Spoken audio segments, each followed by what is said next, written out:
자, 마지막입니다. 우리 이제 이번 단어 마지막 내용 국회의 기능 한번 살펴보도록 하겠습니다.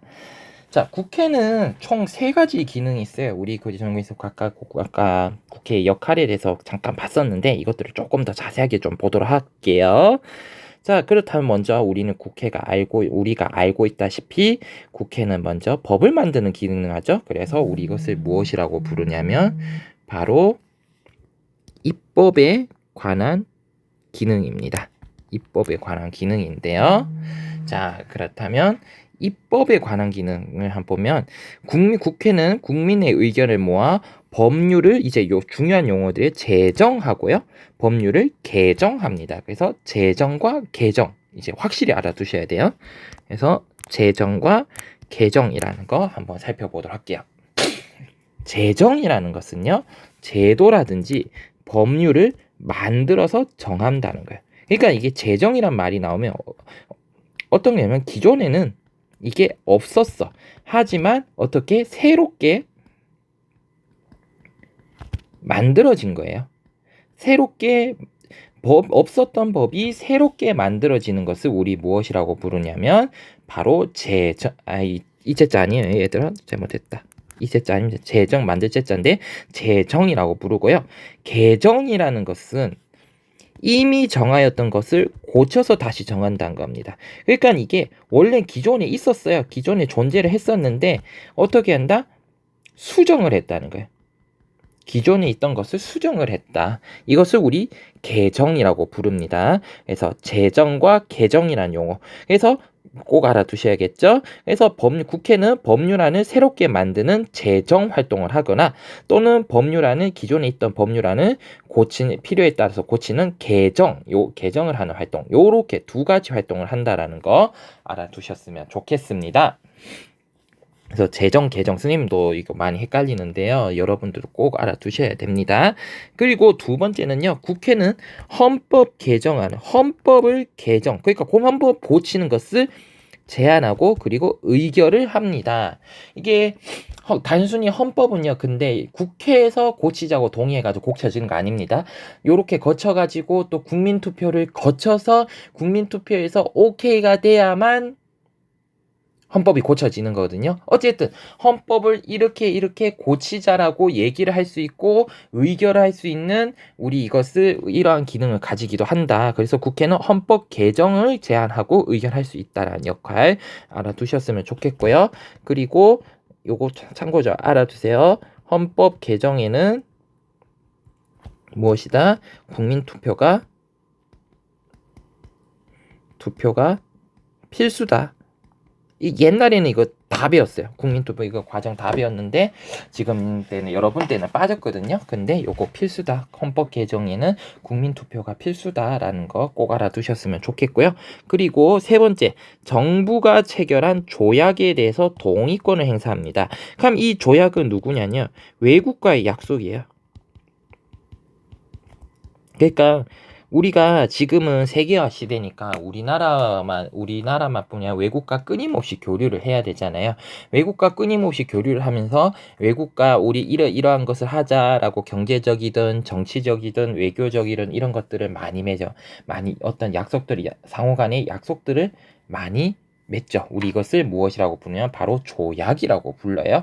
이러한 조약이 정부에서 외교를 통해 가지고 우리 이러한 조약을 맺을 거야라고 하면 그냥 정부에서 맺고 싶다라는 걸 맺는 게 아니라 해당 국가의 이러한 국회의 동의를 거쳐야 됩니다. 반드시. 그래서 어떤 외국과의 약속을 한 데 있어 가지고도 반드시 국회에서 동의를 해줘야만 이 조약이 서로 효력을 가질 수가 있습니다. 이것을 우리가 무엇이라고 부르냐면 비준이라는 용어를 써요. 뉴스에서. 그냥 알아두시기만 하면 될 것 같아요. 시험 문제는 내가 내진 않을게요.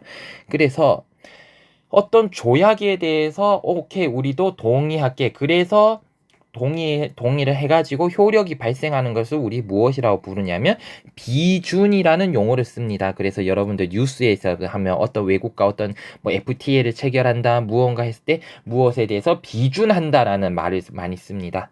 그래서 비준이라는 용어가 튀어나오면 외국과의 어떤 조약을 맺으려고 했고 국회가 여기서 동의를 하군 했구나라는 것을 했구나라고 여러분들 이해해 주시면 좋겠습니다.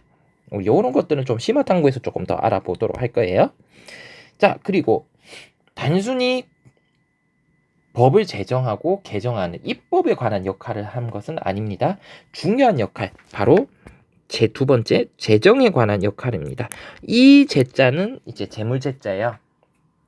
그래서 우리 교과서에 보면 이렇게 나와 있어요. 이 재정은 국가 행정 활동 위에 필요한 재산을 조달하며 관리 사용하는 모든 경제 활동을 재정이라고 부릅니다. 한마디로 국가가 사용하는 돈이라고 생각을 하시면 되겠어요.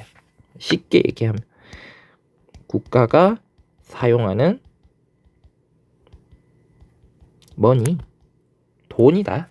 이것을 우리 뭐라고 부르냐면 재정이라고 부른다라는 거예요. 그래서 이 재정에 관한 것에서 국회 재정에 관한 역할도 권한도 있는데요. 국회가 어떠한 국가 재정에 어떤 권한을 가지느냐? 첫 번째, 행정부가 제출한 예산안을 심의하고 확정합니다. 그러니까 이게 무슨 얘기냐? 예산안이라는 것은요, 내년에 쓸 돈이에요. 그러니까 국회는요, 행정부가 정부가 내년엔 우리 이만큼 세금을 가지고 이만큼 돈을 이렇게 이만큼의 돈을 이렇게 쓰고 쓸게요라고 요구를 하면 정부가 쓰고 싶다고 쓰는 것이 아니라 국회에서 오케이를 입법부가 국회에서 오케이 동의를 해줘야만 돈을 쓸 수가 있어요. 그래서 행정부가 제출한 내년 예산안을 심의하고 확정하는 역할을 하고 있고요. 두 번째는요, 정부가 1년 동안 예산을 집행했는지, 정부가 1년 동안 예산을 제대로 집행해요, 얘들아? 집행하였는지, 그러니까 작년에 쓴 돈이죠. 정부가 작년에 돈을 니들이 쓰겠다고 한 곳에 제대로 썼는지 안 썼는지를 심사를 합니다. 그러니까 니들 우리한테 이렇게 쓰겠다고 허락을 받았자, 오케이를 받았는데 니들이 이렇게 쓰겠다라고 해서 우리가 오케이를 해줬는데 니들이 돈을 진짜 제대로 썼는지 안 썼는지를 우리가 한번 심사를 하고 한번 검사를 하겠다라는 거예요. 그래서 재정에 관한 역할은 두 가지가 있다라는 거예요. 첫 번째, 행정부에서 내년에 쓸 돈에 대해서 심의하고 오케이 동의하고 확정한 역할을 하는 거. 두 번째, 행정부가 작년에 쓴 돈을 제대로 썼는지에 대해서 심사하는 이 두 가지 역할을 합니다. 그렇다면 국회가 왜 이 재정에 관한 권한을 행사를 하는 걸까요? 왜 가지느냐? 국가 예산은 국민이 내는 무엇을? 세금을 전제로 합니다. 그러니까 국가가 돈을 쓰겠다면 이거 전부 다 어디냐? 국민한테 걷어들인 세금으로 다 하는 거예요. 그렇기 때문에 우리 헌법에서는 이러한 국민의 재산권을 보호해야 된다고 규정을 하고 있거든요. 그러니까 국민이 내는 세금은 당 누구예요? 국민의 재산을 내는 국민이 재산이잖아. 그래서 국민의 재산이 함부로 사용하지 못하도록 해야겠죠. 그래서 국민이 내는 세금은 국민의 재산이기 때문에 이러한 세금을 부과할 때는 반드시 국회에서 만든 법률에 근거하도록 규정을 하고 있습니다. 즉 이걸 조금 더 쉽게 풀이를 하자면 국가가 쓰는 돈은 예산들은 전부 다 뭐냐? 국민이 내는 세금입니다. 근데 국민이 내는 세금은 무엇이다? 국민의 재산의 일부를 어떻게 국가에 내는 거죠. 그러니까 국민의 재산이 함부로 세금으로서 낭비되어서는 안 되겠지. 그리고 함부로 걷어서도 안 되겠죠. 그렇기 때문에 세금을 거두는 것도 어떻게 한다? 국민의 대표가 정한 법률에 근거해가지고 세금을 거두고 그리고 세금을 사용하고 그리고 제대로 사용을 했는지 검사를 하고 이렇게 하는 겁니다. 왜? 국가가 쓰는 예산은 결국에는 국민의 재산이기 때문이라는 거예요. 재산이기 때문이다라는 것 때문입니다. 그래서 우리 재정에 관한 권한에 대해서 한번 살펴봤고요. 마지막으로 세 번째, 국정 감시와 통제의 기능에 관해서 우리 한번 살펴보도록 하겠습니다. 우리 국정 감시와 통제의 기능에서 우리 국회가 하는 것은 크게 두 가지가 있습니다. 요거 중요해요. 이 두 가지. 첫 번째는 국정감사라는 녀석을 하고요. 두 번째는 국정조사라는 것을 합니다. 그렇다면 국정감사라는 녀석과 국정조사라는 녀석은 무엇일까? 두 개 차이가 있어요. 구분해서 분명 알아두시기 바랍니다. 국정감사라는 것은 정기국회 기관이에요. 정기국회 기관의 국정 전반에 대해서 감사를 하는 겁니다. 그러니까 국정감사라는 것은 무엇이냐면 9월 1일부터 시작하는 정기국회 기간 동안에 1년 동안 지금 행정부가 일을 국정 전반이라는 것을 여기서 특히 행정부를 의미합니다. 행정부가 일을 제대로 하고 있는지 안 하고 있는지 행정부 전부 다 불러 행정기관 전부 다 가가지고 니들 일을 하고 있니 잘하고 있니 안 하고 있니 뭐 이런 것들을 보는 거예요. 이것을 우리 무엇이라고 부르냐면 바로 국정감사라고 부릅니다. 그래서 국정감사라는 게 있고 국정조사라는 것은 특정 사안이 발생했을 때 이에 대해서 국회가 직접 조사하는 겁니다. 왜 국회가 조사하냐? 국민의 대표잖아. 국민의 알 권리가 있잖아요. 이 국민의 알 권리를 실현하기 위해서 어떤 사건에 대해서 국회가 직접 조사를 하는 겁니다. 왜 국회의원이 직접 조사를 하느냐? 국민의 대표니까. 국민의 알 권리의 실현을 위해서 어떤 특정 사건에 대해서 조사를 할 수가 있는데요. 이것 국회가 직접 조사를 할 수가 있는데요. 이것을 우리 무엇이라고 부르냐면 국정조사라고 부릅니다. 그래서 우리 국정감사와 국정조사 반드시 구분을 해서 여러분들이 알 필요가 있겠습니다. 이 외에도요. 어떤 게 있냐면 대통령이 국무총리한지 헌법재판소장이란지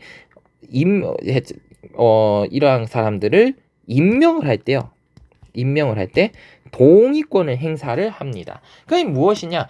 뭐 대통령이 국무총리, 헌법재판소장, 장관 이러한 헌법에 나와 있는 사람들을 임명할 때 대통령 마음대로 임명을 하고 싶은 할 수 있는 게 아니에요.